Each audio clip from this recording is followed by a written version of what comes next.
C'est vendredi et c'est le week-end. Dans quelques heures, j'ai le regret, hélas, de présenter ce rendez-vous top sortie sans notre chroniqueuse Morgane du Mensuel qui n'a pas pu être avec nous, mais elle m'a confié plein de bonnes idées et notamment un très bon invité avec nous, Éric Monvoisin. Bonjour. Bonjour. Vous êtes le directeur de l'Expo Rose à Grasse. On va y revenir dans quelques instants. On va se plonger dans l'histoire de cette célèbre exposition dans la capitale du parfum. Mais tout de suite, je vous propose d'écouter l'interview de la semaine. Le chanteur, musicien et humoriste Oldelaf, après avoir rempli l'Alhambra, l'Olympia, le Zénith de Paris et avoir fait une tournée de 150 dates avec son groupe sur son projet musical, et bien Oldelaf revient sur scène avec un spectacle d'humour plus intimiste et avec son acolyte de toujours, Alain Berthier. Écoutez-le. Alors nous sommes dans le Mensuel, le site magazine culturel. Honnêtement, c'est qu'on a été félicité par Olivier Pi lui-même qui nous a dit franchement vous faites honneur au Festival Off. Vous êtes le seul vrai mec qui soit vraiment in du Festival Off. Il a dit ça pour de vrai? Olivier Pi, ouais, ainsi que son frère, Thomas Pi. Ils forment le duo Pipi qui est très sympa. Et qui est illustré par cette petite fontanette qui est derrière nous. Ah Alain, flouf. Oh, si on peut plus rigoler, alors arrêtons tout de suite ce métier. C'est une recette dangereuse mais délicieuse. Alors, en quoi elle consiste? Eh bien là, on va se prêter tout de suite à l'expérience. On arrose d'un bon soupçon de rhum ces poivrons crus. Et tout de suite, on va lancer le flambage directement sur les légumes crus. C'est parti. Voilà, un soupçon de rhum, c'est parti. Allons-y Alain.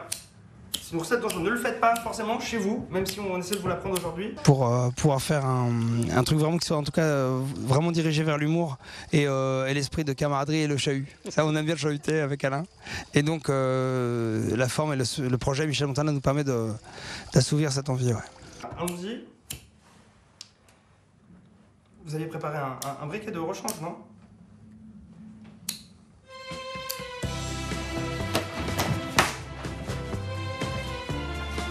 Tout notre combat avec Alain, c'est de remettre toute la carrière de Michel Montana, le chanteur et non pas le présentateur, et notamment celui qui fait les commentaires du match du PSG, hein, tu vois, c'est Michel Montana. Et non, Michel Montana, c'est quelqu'un qui a inventé la guitare électrique, le zouk, le rock. Il a composé la plupart des tubes des années 80 et on lui a tout piqué, en fait. On lui a tout piqué, c'est moche. Donc nous, notre but, c'est vraiment justement qu'il soit médiatisé, connu à la hauteur de ce qui est de... Enfin, comme il devrait l'être, voilà. Je suis désolé, j'ai pas beaucoup dormi, mais ouais, c'est ça que je voulais dire. Il n'a pas écrit comme un ouragan, non, c'est vrai.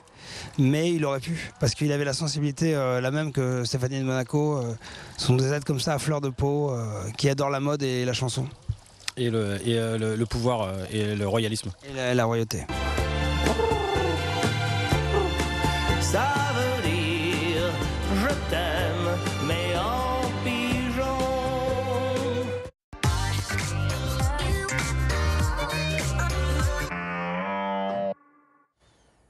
Et voilà, comme je vous l'ai promis, notre invité ce soir dans Top Sortie nous invite à venir faire un tour dans la capitale du parfum. Éric Monvoisin, vous êtes le directeur de l'Expo Rose de Grasse. Cette exposition souffle ses 50 bougies. 50 ans d'existence dans la capitale du parfum. Est-ce que, en quelques mots, vous pouvez nous résumer l'histoire d'Expo Rose? Par quoi ça a commencé? Par quoi ça a commencé? Ça a commencé petitement. Ça a commencé par mettre en valeur les producteurs de roses qui font aujourd'hui tout l'éclat de Grasse. Et puis, elle a évolué au fil du temps. Et aujourd'hui, donc, on la revoit, on la remet au goût du jour. Voilà, avec une municipalité qui a voulu remettre ça de façon contemporaine en associant le tissu associatif et les artistes pour célébrer cette rose qui est star aujourd'hui pour la 50e. Alors, on va célébrer la rose à Grasse, mais est-ce qu'on la connaît vraiment, cette rose, Éric Monvoisin? Combien de variétés on va pouvoir découvrir? Alors là, je ne saurais vous dire, il y en a vraiment... qui seront présentées, du moins. Qui seront présentées. Mais d'ailleurs, c'est l'invitation que je lance, hein, je suis là pour ça, c'est rencontrer, aller directement voir ceux qui pourront vous en parler précisément, c'est les producteurs. Les producteurs qui ont travaillé toute une année, qui ont bichonné leur rose, parce qu'elle ne pousse pas naturellement, cette rose-ci. Et puis voilà, venir le découvrir sur le cours Honoré Crespe pendant 3 jours. Et mais les variétés les plus célèbres, du moins. Alors, une des variétés, par exemple, je ne vais pas vous en dire plus, vous pourrez le découvrir, une des variétés les plus célèbres, c'est la rose Tango. C'est une des premières roses qui a été cultivée dans les Alpes-Maritimes.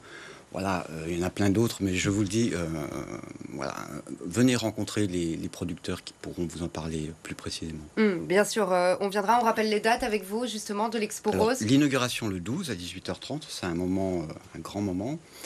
Le lancement avec un groupe de gospel. Et puis, donc, ça continue le 13, 14 et 15 mai. L'Expo Rose n'a pas pu se tenir pendant 2 ans à cause du Covid. Est-ce que c'est important pour vous de renouer avec un événement aussi populaire? Très important. Très important. On est resté voilà, en attente, comme tout le monde. Hein. Comme tout le monde, que ce soit les commerçants, justement les rosiéristes, les artistes, pour fêter ce moment. Et donc voilà, c'est enfin la rencontre, les retrouvailles. C'est le moment où on souffle, c'est le moment où on ralentit le temps et on va pouvoir flâner dans les rues de Grasse à la découverte non seulement de ces roses que l'on fête, mais aussi des artistes qui vont être là pour communier avec le public et avec les Grassois. À quoi va ressembler Grasse pendant ces quelques jours justement? Est-ce que les roses vont s'exposer sur les façades, devant les vitrines, ou au contraire on le regarde simplement à un écrin, ou plutôt dans la nature? Comment on va pouvoir découvrir la rose? Alors, pour nous, c'est ce qui est merveilleux. C'est-à-dire que c'est une scénographie naturelle. Alors déjà, Grasse, c'est une sorte de petit théâtre à ciel ouvert. C'est une ville provençale avec du grain. Et là, donc, on aura ces fontaines magnifiées. On aura ces décorations particulières. Et puis, on aura ces commerçants qui vont jouer le jeu, effectivement, et décorer les vitrines. Et dans cette scénographie, donc, nous aurons une sorte de plateau de cinéma à ciel ouvert, puisque nous allons jouer, chanter, danser, jouer de la musique. Et c'est un double sens, c'est-à-dire que tout le monde peut être acteur de cette fête. C'est-à-dire qu'on va faire appel aux commerçants pour jouer le jeu, on va faire appel aux gens pour venir prendre en photo les artistes, etc. Donc voilà, tout le monde sera star, comme la rose, pendant 3 jours. Donc une scène qui va être installée dans le centre-ville de Grasse, dans la vieille ville. Plusieurs. Voilà, scènes. le but, c'est de vraiment redécouvrir chaque placette, chaque rue, de délivrer tout le monde. Alors pour cela, on a invité le gospel, c'est pas pour rien, c'est le chant du cœur. C'est comme la rose, c'est une offrande qui vient du cœur, de l'amitié, l'amour. Voilà, là, on va faire déambuler ces chanteurs qui vont distribuer toutes les petites rues pendant ces 3 jours à Grasse. Et nous aurons plusieurs facettes où il y aura des concerts, de la danse, ainsi que la redécouverte ou découverte de la Villa Fragonard, par exemple, qui est un véritable petit écrin magnifique où on pourra voir un spectacle autour des scènes du cinéma culte. Voilà, pendant 3 jours, ça ne va pas arrêter. Donc la programmation précisément, les commerçants qui mettent la rose à l'honneur, les producteurs qui viennent présenter leurs variétés, et donc des scénettes, des spectacles. Est-ce qu'il y aura un focus sur le parfum quand même, avec l'utilisation de la rose, que ce soit Fragonard ou... On aura des ateliers olfactifs. Voilà, on va inviter les gens, mais justement, c'est à la Villa Fragonard. On pourra faire son parfum. Et évidemment, nous avons le musée international de la parfumerie qui est là toujours. Nous aurons les visites guidées. On a une maison du patrimoine extraordinaire qui est toujours plein d'idées, qui est très innovante et qui va inviter les gens à faire des visites guidées dans Grasse et à redécouvrir Grasse sur les notes de parfum, c'est-à-dire qu'au goût du jour, avec en lien le parfum. Ce qui m'intéresse ce soir, c'est aussi la question locale, la production de roses locales. Est-ce qu'elle est encore dynamique à Grasse et aux alentours, ou est-ce qu'on a tendance à... Non, donc là c'est Jérôme Bio qui tient absolument à ce que les roses viennent du croissant méditerranéen, du croissant des Alpes-Maritimes. Ce qu'on appelle le croissant, c'est donc le Var, les Alpes-Maritimes bien sûr, et l'Italie. Donc voilà, on est tout près. On cherche à mettre en valeur évidemment les producteurs locaux. Les producteurs, oui, plus ou moins locaux, donc à échelle méditerranéenne, disons. Oui. On n'a plus de culture de la rose à Grasse? On en a de plus en plus. C'est-à-dire que voilà, il y a eu des jours fastes pour la rose. D'ailleurs, on avait commencé en 2016 sous le symbole de Coco Chanel, là, voilà, l'époque où vraiment voilà, il fallait cultiver la rose. La rose était davantage reine. Et ça revient de plus en plus. On a de plus en plus d'associations qui font la culture de la rose. Et on a des terrains agricoles qui deviennent des sanctuaires qui ne sont dédiés qu'à cela. Et de plus en plus de jeunes viennent Et Donc, on leur permet une transmission voilà, de ce qu'ont fait nos aînés à ces jeunes.